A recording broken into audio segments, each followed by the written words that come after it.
O templo, um lugar de adoração, tornou-se um mercado.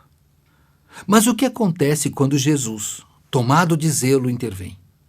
Sua ação foi apenas um protesto ou foi algo muito mais profundo? Descubra como este evento revelou o coração da verdadeira adoração e desafiou todos os presentes. Para nos conduzir à meditação sobre este assunto, eu trago a você hoje um texto do editor-chefe do Teomídia Blog, o Diego Venâncio, que tem como título "O Templo é Purificado por Cristo".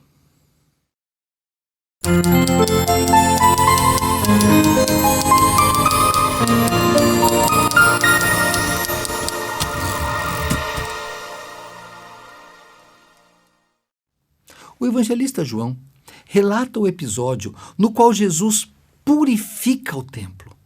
Olhando para esse fato, o que podemos tirar de precioso para a nossa própria vida? No início do seu evangelho, João informa que Jesus, sua mãe e seus discípulos desceram para Cafarnaum e ali permaneceram por poucos dias. Vamos ver o que diz o texto bíblico. Leia aí. Depois disto, desceu ele para Cafarnaum com sua mãe, seus irmãos e seus discípulos, e ficaram ali não muitos dias. João, capítulo 2, versículo 12. Assim, com a proximidade da festa da Páscoa, Jesus sobe para Jerusalém com seus discípulos, como era seu costume. A região onde havia cidades ao redor do mar da Galileia estava a 300 metros abaixo do nível do mar, enquanto Jerusalém situava-se a 850 metros acima do nível do mar. Portanto, isso representava uma subida de 1.150 metros. E todo judeu do sexo masculino, a partir dos 12 anos, deveria participar da Páscoa em Jerusalém, uma festa que comemorava a libertação do povo de Israel do Egito. Provavelmente, essa celebração em especial ocorreu pelo ano 28 depois de Cristo e fazia parte da rotina do Senhor Jesus. Lucas, o evangelista, relata que seus pais iam anualmente a Jerusalém para a Páscoa e que aos 12 anos Jesus permaneceu no templo sem que seus pais notassem. Vamos ver o que diz o texto bíblico. Ora, anualmente iam seus pais a Jerusalém para a festa da Páscoa. Quando ele atingiu os 12 anos, subiram a Jerusalém segundo o costume da festa. Terminados os dias da festa, ao regressarem, permaneceu o menino Jesus em Jerusalém, sem que seus pais o soubessem. Isso está registrado em Lucas, no capítulo 2, nos versículos 41 até o versículo 43. No 10º dia do mês de Abib, ou mês de Nisan, isso fica entre os nossos meses de março e abril. Um cordeiro macho, sem defeito, era sacrificado entre as 3 e 5 horas da tarde. A festa era seguida por outra festa, a festa dos pães asmos, que durava 7 dias. Atualmente, os judeus não realizam sacrifícios de animais, pois essa prática foi interrompida no ano 70 depois de Cristo, quando os romanos destruíram o segundo templo de Jerusalém. Mas após esse fato, o judaísmo rabínico substituiu aqueles sacrifícios por orações, por boas ações e pelo estudo da Torá.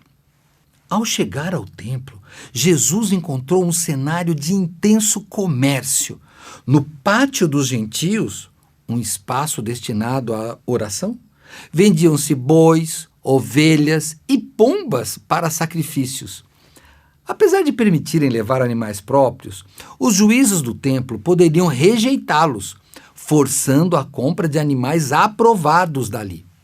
Desta forma, a economia do templo crescia descontroladamente. Judeus de diversas regiões levavam moedas diferentes, o que exigia a presença de cambistas para a troca de dinheiro, pois apenas a moeda judaica era aceita no templo. Assim, cobravam-se comissões abusivas e até exploravam os visitantes. Além disso, era também o momento de cobrança do imposto anual do templo, do qual apenas mulheres, escravos e crianças eram isentos. Como se vê, o local sagrado havia se transformado em um verdadeiro mercado. O foco da adoração havia sido completamente desvirtuado pela ganância e pela comercialização da fé. E diante dessa situação, o Senhor Jesus tomou cordas e fez um azorrague, que é uma espécie de chicote, e com ele passou a expulsar os comerciantes e os animais do templo. Nesse ato, ele virou a mesa dos cambistas, derramou o dinheiro deles no chão. Observe o que Jesus diz diante desse fato. Tirai daqui estas coisas, não façais da casa de meu pai casa de negócio. Isso está em João, capítulo 2, verso 16. Mas esse ato não foi um acesso de fúria irracional, mas foi a expressão da justa indignação de Cristo. Ele não apenas demonstrou a sua autoridade, como também cumpriu uma profecia messiânica. De fato, os seus discípulos se lembraram do que a Escritura Sagrada dizia quando lemos o seguinte: pois o zelo da tua casa me consumiu, e as injúrias dos que te ultrajam caem sobre mim. Salmos 69, 9. Dessa forma, Jesus se identificava com o rei Davi, que sofreu oposição por seu zelo pelo Senhor. Sim, Jesus foi rejeitado e odiado apenas por zelar das coisas de Deus. As autoridades do templo, ao invés de reconhecerem o erro, questionaram Jesus. Observe a pergunta registrada por João, feita por aquelas autoridades. Que sinal nos mostras para fazeres essas coisas? Isso está em João, capítulo 2, versículo número 18. Eles ignoraram o significado espiritual da purificação do templo e exigiram uma prova da autoridade do Senhor Jesus. No entanto, a própria ação de Cristo já era um sinal profético, cumprindo o que estava escrito de Malaquias, que descreve a chegada do Senhor ao templo para purificá-lo. Você vai ver, preste atenção ao que aquele profeta escreveu. Eis que eu envio o meu mensageiro, que preparará o caminho diante de mim. De repente, virá o seu templo do Senhor, a quem vós buscais, o anjo da aliança, a quem vós desejais. E eis que ele vem, diz o Senhor dos exércitos. Mas quem poderá suportar o dia da sua vinda? E quem poderá subsistir quando ele aparecer? Porque ele é como o fogo do ourives e como a potassa dos lavandeiros. Assentar-se-á como derretedor e purificador de prata. Purificará os filhos de Levi e os refinará como ouro e como prata. Eles trarão ao Senhor justas ofertas.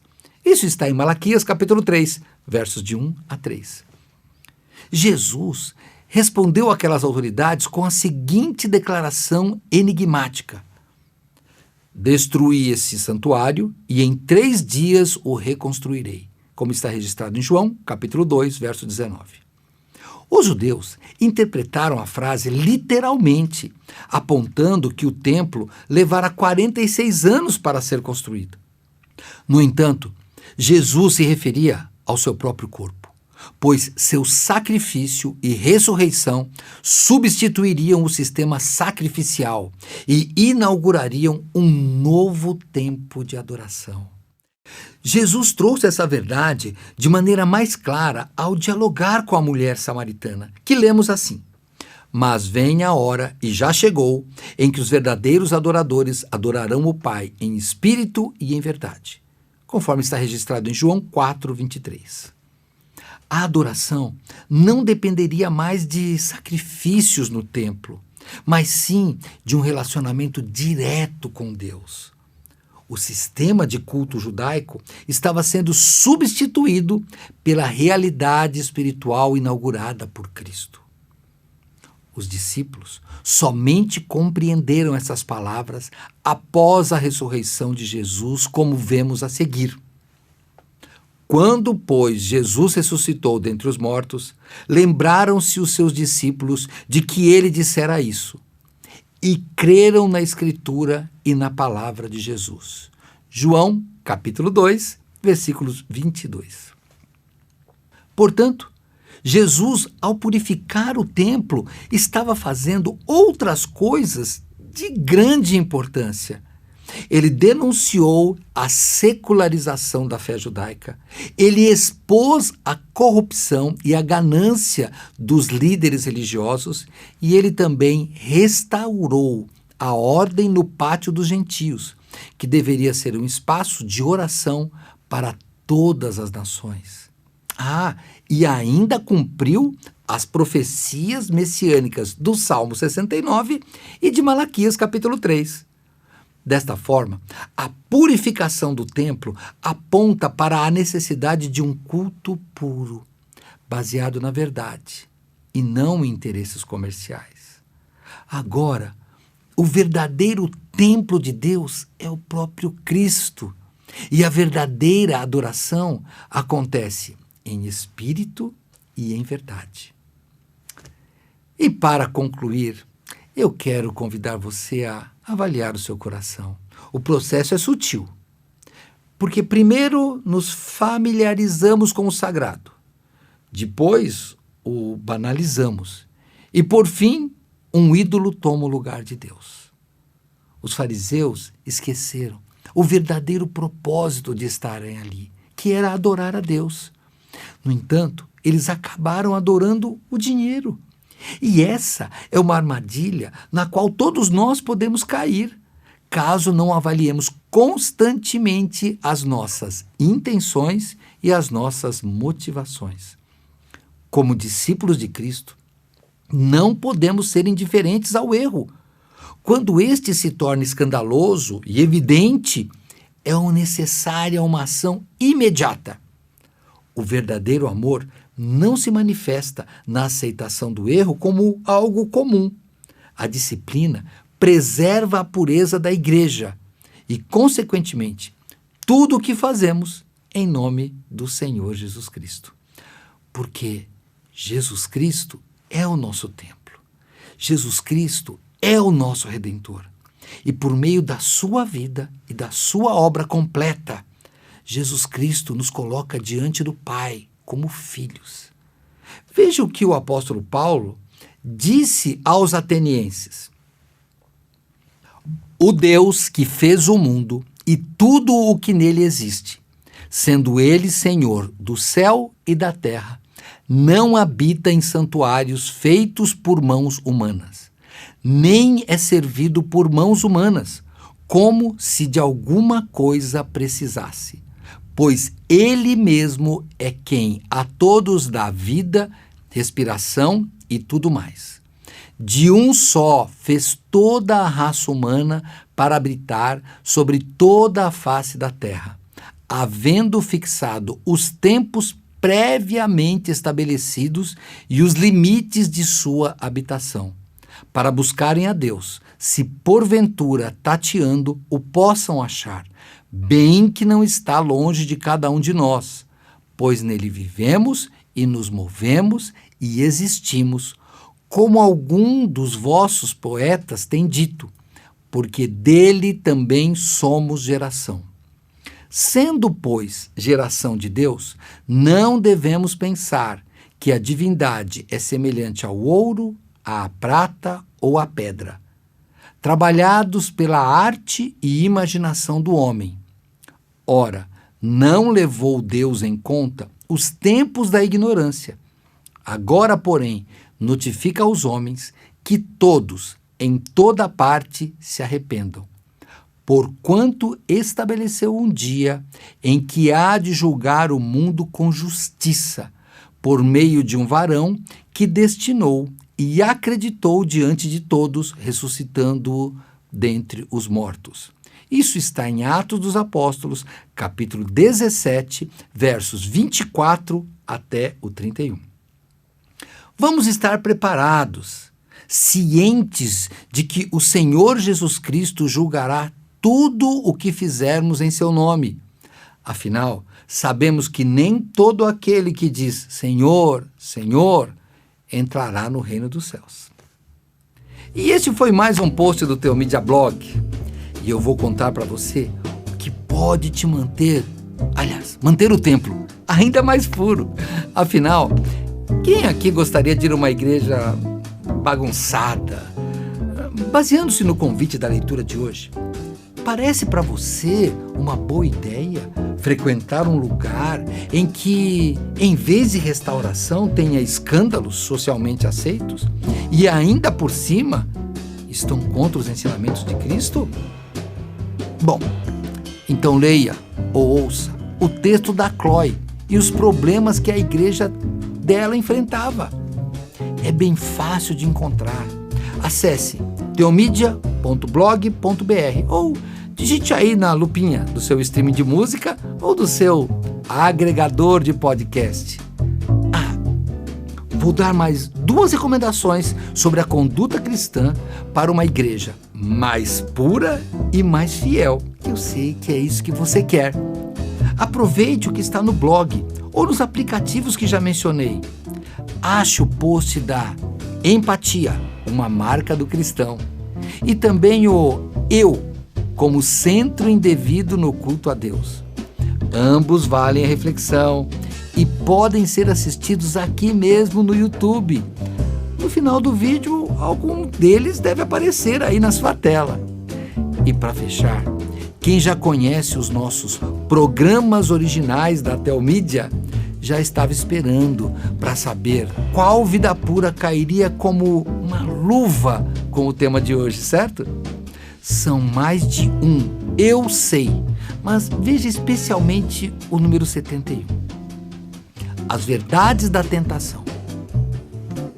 Lembre-se, tudo o que você precisa saber sobre sua vida cristã e sobre crescer na fé está aqui na Teomídia. Nos vemos na semana que vem e que Deus te abençoe.